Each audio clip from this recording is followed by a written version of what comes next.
Yo, Hey, how's it going? what's going Hi. on? Hi. Yeah. Hi. Hi. Yeah, I thought I'd bring my daughter with me because she's the one who'd be, picking up the book really. Yeah, 100. So it just worked out really well. Yeah, she's never really seen this side of what I do. Like, I'm a creative as well, and I used to do interviews, and this one is really special. So I was like, let me, let's have a conversation and Thank you. actually try and get her involved. So she has a few questions for you as well. Love that. Nice. I love that. Yeah. All right, cool. What was the first one? This one. How was your day? Say again, sorry. How was your day? How was our day? Our day's been good so far. We've been speaking to lots of different people about the book, about this book, The Missing Piece, the journey. Have you read The Missing Piece yet? Yeah, we read it together. Yeah. And so we've been telling everyone about the jigsaw journey that Sunny goes on.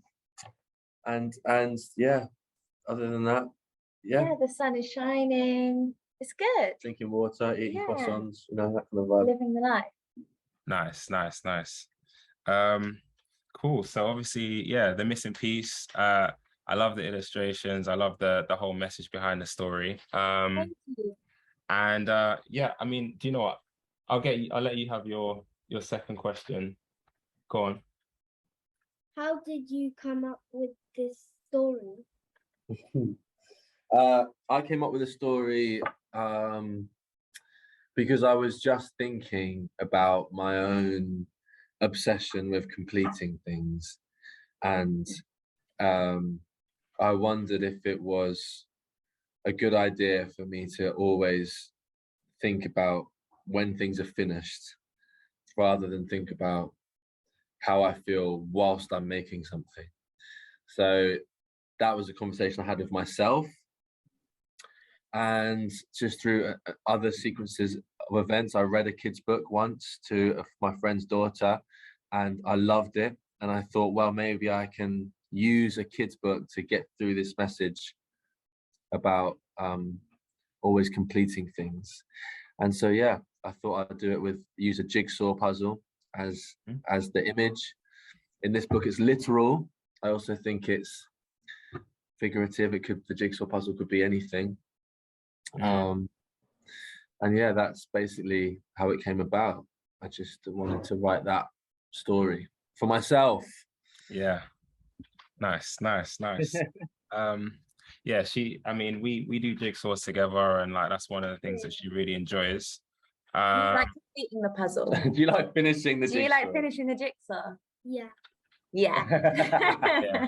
Do you look at the jigsaw puzzle afterwards? Or you straight on the next one? Finish. Yeah. You finish it? When she was, so she's going to be 7 on Monday, right? Monday. And we started doing puzzles maybe when you were like 4, right? Yeah. Like like 30, 40 pieces, right? And she used to get really frustrated like with not being able to like complete them, and then it's like it was pretty much like with the whole story. It's like very determined to like try and complete them, and occasionally we would actually lose pieces. So there was but it's not about finishing the puzzle. Yeah. It's about doing the puzzle in the first place. Yeah. enjoying. Yeah. Cool. So one of the things that Sisi mentioned when like just after we read the book and like spoke a little bit about it, like I was trying to like kind of pick her brain a little bit and just say, what did you think about like the illustrations and this and that? What did you say about Sunny? Do you remember the girl? Yeah, what did you say about her? Do you remember what you said about the way she looks?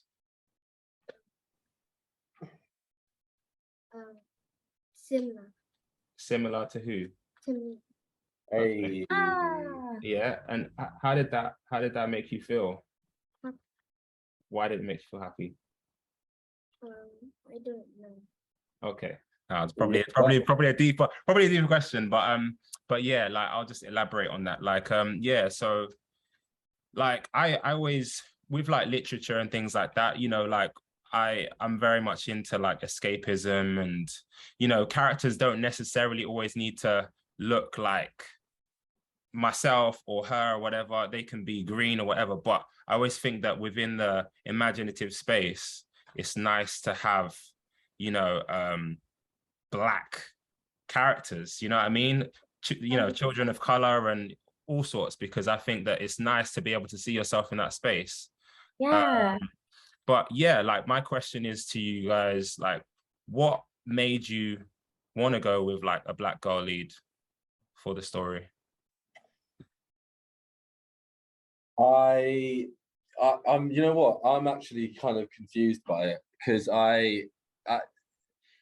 gender wasn't massive. It wasn't massively important to me, because the story is essentially about me. It's like my own journey, and I don't know. It changed. Sunny was a boy. Sunny was a girl. I wasn't stressed really either way. The story itself, I don't think it. The important thing is it's a child. It's just a child experiencing something. And I think also it was one of those things that we didn't really ever kind of discuss the representation side of things. It was something that we just kind of knew was important, both of us being like mixed race, and how important it is to have representations of diverse characters in a picture book. It was something we didn't really see that much. I think, and I think that's so important to have. Like you said, it's nice to see characters that look like yourself, and I think it's really important. I think that the main thing was that, you know, Black kids, it's important for Black kids to be able to see themselves. I definitely struggled. I grew up in a white area. Well, I moved from, I was in Neasden, I was in a very Black area, and then I went to Brighton. Which is a lot more white.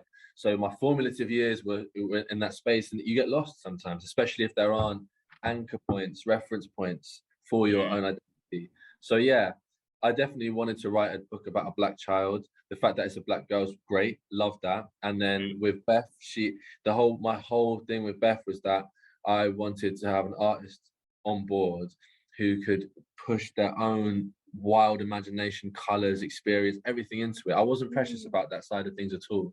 And you know, Beth is based Sunny on her sister, and Sunny looks so much like my sister growing up. We both look quite different. I think, you know, mixed race kids often look really different to one another, but she looks so much like Sunny, and we were looking through all the old photos of her, and one of the pictures actually of her and my grandma underneath a tree on like a summer's day in Birmingham was one of the inspirations for one of the spreads for the book. And I think it's just little things like that that was so nice to get to represent. Nice. Yeah, and also like I loved like, you know, I love the way you illustrated it, obviously, but then the way that you kind of, Sunny goes through the neighborhood, and there's, you know, the way you describe like the houses and like the smells and stuff like that. It's like, it's so it represents like each bit of, you know, especially like London, like growing up in London, each bit of culture, but it does it in such a like tasteful way, you know, great. Like in a really like, you said that. Because obviously, you know, like when you describe like different cultures, you have to like really be like quite careful, because people can get quite touchy about those things. But I think that you guys executed that like perfectly, you know, your words and the way the visuals as well just kind of like really worked hand in hand. I think the visuals is what really nails it for me personally. I think I tried to keep reasonably general with like when I was doing the South Asian family, I found that quite hard. I spoke to a friend of mine, Nikesh, and was just running along what, you know what I mean? Because it's just, I know what I wanted to look like, you know. And like you say, you picked up on that. Like if you live in London, if you've grown up, I mean, I suppose it is in the UK generally, but especially London, these people are on your doorstep, next door to you. There's a whole political, historical part, you know, journey to it. But I think as a kid, or so fascinated as a child, you're just paying attention to the senses. You're going into these spaces and you're just experiencing those senses. And I don't think kids really give a, you know, whatever about. They don't. They don't. Yeah. You know what I mean? Yeah. And you know as well, like, just like, you know, looking at that story and just thinking about my childhood where I was allowed to play out. Like, she loves being outdoors. You like going parks and things like that, right? Yeah.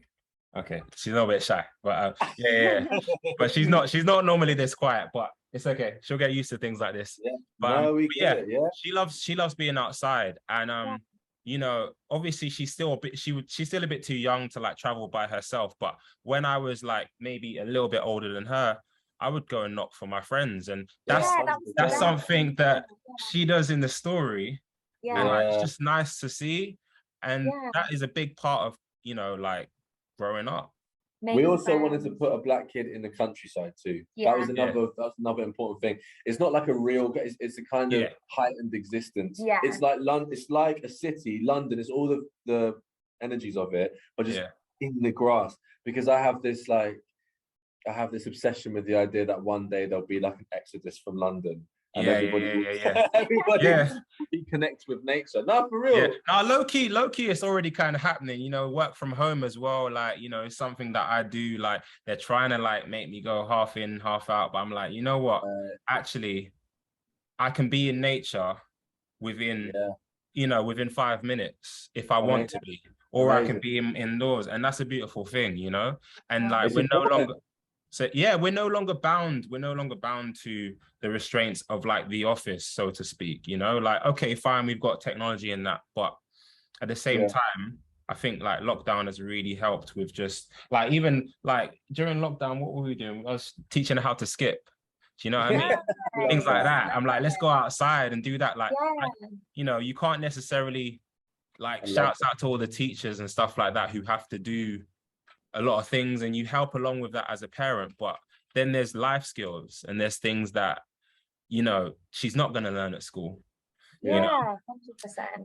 But bringing it back to you guys, so like, I looked at the back of the book, and there's like a dedication to grandma, right? Now, are you guys referring to the same grandma, or are you? No, you're not. Okay. Nice. So I illustrated, so Jordan obviously dedicated the book to his grandma, and then I based quite a lot of the character drawings of my grandma. Okay. So she's got such a similar energy to Sunny's grandma. She's got like a bit of a cheeky side. She's one of the kids. She's also very wise, but she's never serious. She's always just a really open, loving, warm character. So to get to draw her was it was the best. It was so nice to get to capture her. Nice. That's beautiful. So I got a question for both of you then. Obviously, like, you know, I've always felt like having grandparents is like, it's such a privilege, because that's literally like, you can, if you ask them the right questions, you get a history lesson, you know, whether you like it or not. That's their existence, you know, that's their, you know, they might tell you stuff about things that you just won't necessarily get anywhere else. So like, my question to both of you is like, you know, what is something that you've taken from your grandmas?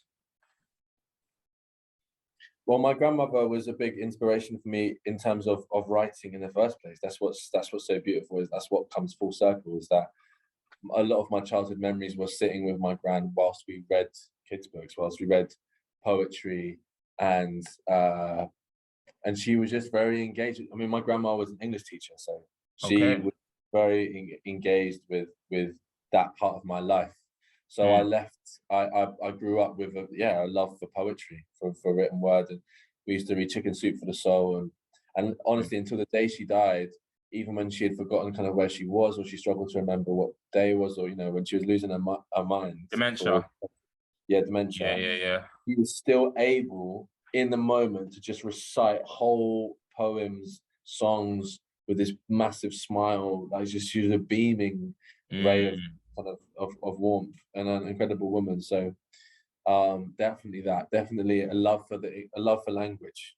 Beautiful. Nice. And yourself? I think for me, it's my grandma. She was a nurse for 50 years. So she's such a caring person. She's so just everything she does is with such a, she just always says she's not afraid to like say how happy she is, or I'm so glad you're here, like thank you for making the time for me. She's just grateful for all the small things. So I think in many ways that's what's so trippy about working on this book, is that it's so much of the character in this book, even obviously before we'd met, is so much of my grandma is already in that. And that's what was so amazing, is that, you know, the grandma in this book teaches Sunny to appreciate the everyday and all the little things. And I think that my grandma's definitely taught me to do that. Beautiful. Nice, man. Nice. No, I love that. Cool. What? Look, I have maybe 2 more questions, if that's okay. Cool. Yeah. So yeah, this is for you, Jordan. And it might be for yourself as well, Beth. But yeah, I mean, Jordan, like you work through so many different mediums, you know, and obviously this is something that's like newer for you. And yeah, like what has this process kind of taught you? Has it added to, obviously it's added to your portfolio, and that's beautiful, but like, has it taught, have you done anything different within this process that compared to the others? You know, you present, you act, you rap, you know, all that stuff. So that's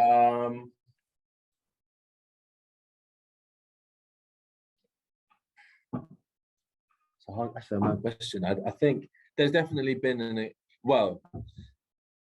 the process, the kids book process is is comparable to kind of nothing that I've experienced so far. You know, that there's maybe some similarities in, you know, I don't know, like picking a publisher or you know, planning a campaign or stuff like that, but the collaborative process, I've never, you know, I didn't know. There've been hilarious moments where I've not understood the process as well. Like for example, with Beth, apparently sometimes with kids books, someone will write a book and just step back, and then it's gone. But I was like, for me, it was so important that me and Beth had a relationship and like vibed off each other, and I wanted to start WhatsApp groups and all that. Like I wanted to bounce ideas. I didn't like feeling out of touch with it, you know. And so I think for me it was I had this. It does happen in other mediums, but I just had this version of, I had a story, an idea, something that was in my head for years, and then there's a visual representation that's actually not my own. That's one of the most amazing parts about it, was I wasn't precious about my words or whatever. I had a few things I wanted to nail, but ultimately I was waiting for Beth to just go bang, like you know, and I'd get them and be like, whoa, this is it now, you know. And then I'm just riding that wave, and it's like that's an interesting process. And now I suppose, if we're going into it, there's 2 more kids books to come at least. So you know, going into that, I know more what to expect. But man, listen, it's what I can't believe it. I can't believe I've written a kids book. I can't believe it's another medium of expression. I definitely am this kind of like multi-hyphen person, but the older I get, the more I have to accept that I just enjoy expressing myself, and I'm not gonna overthink the fact that it's in loads of different mediums. No, but that's way. It's a beautiful thing. Like it's really inspiring, you know, like just, you know, you dropped an album not too long ago. I know, but I do overthink it. I overthink it, bro. Honestly, I overthink it. Like, I'll go to my friends who do like one thing, and they're just, you know, doing hours. I think, but then I'll speak to them and they'll be like, "Oh, I'd love to branch out." And I'm the grass is always greener, you know what I mean? It's man, it's honestly, it's like, I think it's refreshing to see that you're like, I mean, obviously there's probably thousands of ideas that you haven't done yet, but the fact that, you know, a quick Google search and I can see, you know, Don't Hate the Players, I can see, you know, your latest album, which is really great. And I wish I could even talk about that, but we'll hear about this. You know what I'm saying? Like, there's so many different like mediums, and like I'm very much the type of person where it's like, you know, seeing someone like yourself is great for someone like Sienna, who like, she'll be like, well, actually, you know, I want to do this and I want to do that. It's cool to have, it's great to have a focus, don't get me wrong, but some people just aren't wired like that. And focus, not having a focus doesn't mean that you're not organized. It might mean, oh, okay, this is how I, you know, I have this avenue, I have that avenue. And I think the thing is like deadlines. Once you know how to do deadlines and let something go, then it's like, all right, cool. Do whatever. Yeah, you know. I hear you. So I hear you. Yeah, trippy. So yeah. But yeah, like my last and final question is, you know, like what do you have to say to, you know, the CCs of the world, like, who will pick up this book? Like, why should they pick it up? I think Sunny as a character, when I was drawing her, I loved how confident she was. She goes, she knocks on all the doors, she's determined, she's adventurous.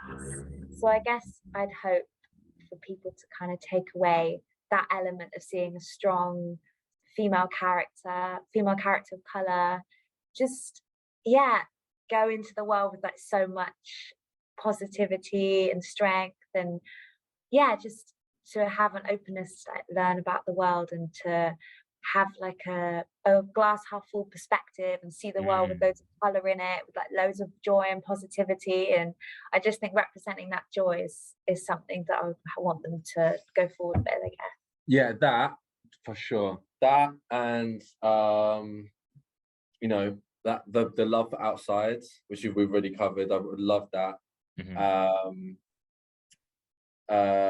Just an awareness of incompletion being a wonderful place to be. Like they kind of, you know, the idea of if something's missing, it doesn't mean that. I don't know. That I like that energy, and also grandparents, or if someone doesn't have grandparents, then some kind of eldership, some kind of generational guidance, I think is so important and meant a lot to me as a kid. And I think sometimes in Western society, that idea is gets a little bit lost. Well, in certain cultures anyway, the idea gets a little lost. And so just emphasizing the importance of elders in our community. And yeah, I think that's about it. Oh, and also, there's another one, which I hope you haven't mentioned yet. There's a little bee on every page. Is it every page? Every single page. There's a clue, so you'll find. Wait, is there one on this page? Yeah, teeny tiny. You know, so this is something that we did speak about, where I love looking at things twice. That's something as a kid I always loved. Something that appears one way. Yeah. So there's a honeybee to be found on every page. Which is the whole thing of you got to look at the little things, the small things. I actually can't find this honeybee. Some of them are really yeah. You're gonna have to tell me there. I didn't clock. So it's like a little Easter egg, yeah? Yeah. Oh my god, I just seen it on this page. That's crazy. Nah, Krash, that you're not gonna be able to find these, bro. Some of them are big, some of them are really small. There's a bee on every page, yeah. Nah, honestly, you'll be here for a minute because I could not. Where's it on this page? Yeah, I've seen the bee there. No, that's a hard one. Yo, as a heads up, this one is nearly impossible. This page is nearly impossible. Okay. Don't stress about this page. Oh yeah. We sat. Nah, we'll find them. We'll definitely. Do you know what? We're gonna read it again today. Yeah. We'll check through. But I mean, you guys got like the physical copy. Like we're basically zooming in. So. Oh, is that on the iPhone? Oh yeah, you're gonna get one. Don't stress. No. Don't watch that iPhone. Oh no. Yeah, no. I'd like listen. Like I'm down to support anyway. Like regardless. Yeah, so, mad. So what? 18th of August, yeah. Yeah. Okay. Yeah, man. Nice. Well, yeah, it's been a real pleasure. Yeah, and, thank you. Like I wish you all the success with the book. Thank you so much. You guys have done something really, really beautiful. Thank you. And I look forward to seeing more, hearing more, however you want to express yourself. Yeah. I love, man. Thank you, C as well. Sisi, Sienna, right? Thank you, Appreciate your questions. They were brilliant. Happy birthday for Monday. Yeah. Good luck being 7. Yeah, 7, big H. What do you say? Bye. I love it. All right, we'll see you guys in a bit. All right, nice one. Yeah. Yeah. All right. Peace out. Bye. Bye.